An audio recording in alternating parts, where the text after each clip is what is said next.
10th 60%, ఇంటర్లో 50%, బీటెక్లో 40%. ఏందిరా ఇది? అందుకే ఎంటెక్ చేయలేనా? ఏం సార్ గుండు కొట్టించావు?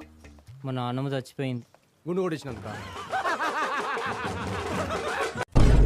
ఏం లేదు, మంచి సంబంధం వచ్చింది.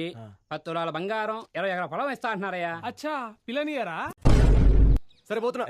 పోతున్నాయింద్రా, పోయేస్తానాలే. నేను రాను కదా. సరే అక్కడ ఏమైనా ప్రాబ్లం వస్తే నా పేరు చెప్పు, నాకేం ప్రాబ్లం లేదు. నాకు ప్రాబ్లం. మీరు హైదరాబాద్ వచ్చి ఏం చేస్తారా? మామ నేను రైస్ పెడతా మామ. నేను కర్రీ తీసుకొస్తా మామ. జాబ్ గురించి రా నేను అడిగింది. మామ పర్టికులర్ ఇదే జాబ్ చేయాలన్న నారో మైండ్ ఏం లేదు మామ. నాకైతే శాలరీ కూడా వద్దు మామ, ఫుడ్ పెట్టి షెల్టర్ ఇస్తే చాలు. నీకు షెల్టర్ ఇచ్చి ఫుడ్ పెట్టుడు కంటే శాలరీ ఇచ్చుడే బెటర్ కదరా. పైసలు అయిపోయినాయి మామ.